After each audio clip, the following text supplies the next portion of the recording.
A British woman named Sally Clark was wrongly convicted of murdering two of her infant sons, and this famous case is an example of prosecutor's fallacy.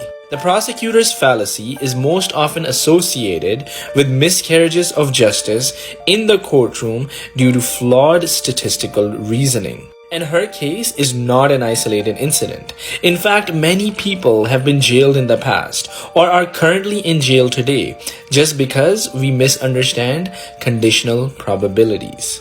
You see, the way you ask and frame a question is very important. Here's an example of two conditional probabilities which are obviously not equivalent. So the first question is, what is the probability that an individual is a woman given that they're pregnant? Now compare that to asking the question, what is the probability that an individual is pregnant given that they're a woman? You can see that the conditions in these two questions were flipped. And it is easy to see that these two conditional probabilities are not equivalent. Given the condition that an individual is pregnant, it is certain that they are a woman. But given the condition that someone is a woman does not mean that they're automatically pregnant. Here, it's very easy to understand these two conditional probabilities and tell them apart.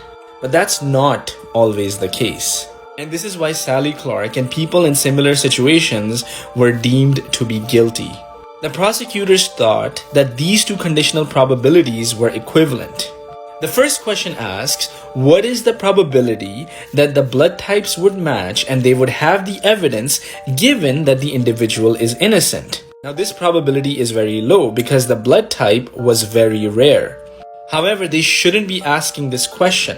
What should they really be asking is, what is the probability that they're innocent given the evidence and not the other way around?